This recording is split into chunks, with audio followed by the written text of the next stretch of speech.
So ఈ రోజున మనము కూడా దేవుని వాక్యములో నుండి దేవుని కార్యాలు మనం వింటూ ఉన్నాం. అనేక అద్భుత కార్యాలు మనము వింటూ ఉన్నాం. అయితే ప్రియులారా, మనము కూడా మన పిల్లలకు వాటిని ఏం చేయాలంటే తెలియజేసేవారుగా ఉండాలి. దేవుని కార్యాలు మనము దాచకూడదంట. దేవుడు మన జీవితంలో చేసిన మేలులు మనము దాచిపెట్టకూడదంట. దాచిపెడితే దేవునికి మనము కృతజ్ఞత లేని వారం అయిపోతాం. కాబట్టి దేవుని బిడ్డలారా, మనము మన తరముల వారికి, మన పిల్లలకి వాటిని చెప్పాలి. నైనా దేవుడు గొప్పవాడురా అమ్మా, దేవుడు గొప్పవాడు తల్లి. ఆయన మన స్థితి ఒకప్పుడు ఇలా ఉండేదమ్మా, దేవుడు మనలను ఆశీర్వదించాడు. ఈరోజు మనం ఈ స్థితిలో ఉన్నామంటే దేవుని కృపే కారణం. ఇదిగో బైబిల్లో దేవుడు చేసిన అద్భుతాలు ఇలా ఉన్నాయి.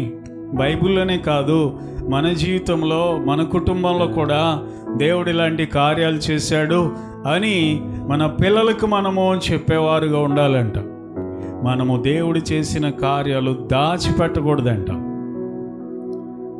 నీ ప్రారంభం ఒకసారి గుర్తు చేసుకుని, నీ మొదటి స్థితి ఒకసారి గుర్తు చేసుకుని, ఈ స్థితిలోకి నువ్వు ఎలా వచ్చావో అది ఆలోచించుకొని, ఏ రీతిగా దేవుడు నిన్ను కాపాడుతూ భద్రపరుస్తూ కరువు నుండి, అప్పుల నుండి, వ్యాధుల నుండి, ప్రమాదాల నుండి తప్పిస్తూ వచ్చాడో అవన్నీ కూడా నీ పిల్లలకి చెప్పాలంటండి.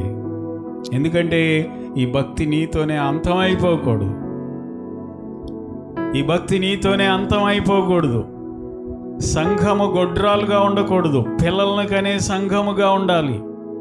గొడ్రాలంటే మా అందరూ పిల్లలు ఉన్నారులేండి అని మీరు అనుకోవచ్చు. ఆ పిల్లలు కాదు నేను అనేది, ఆత్మీయంగా పిల్లలను కనే సంఘముగా ఉండాలి. మన పిల్లలకు కూడా దేవుని కార్యాలు వివరిస్తూ ఉండాలి ఖచ్చితంగా. ఆమేన్ చెప్పండి, ఆమేన్.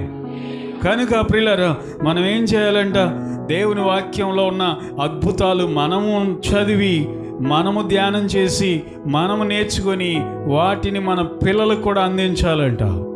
దేవుని వాక్యంలో ఉన్నాయే కాదు, నీ జీవితంలో కూడా దేవుడు చేసిన కార్యములన్నీ కూడా దాచుకోకుండా నీ పిల్లలకు కూడా అందించాలి. వాళ్ళు అంతటితో ఆగిపోకూడదు, వాళ్ళ పిల్లలకు చెప్పాలంట.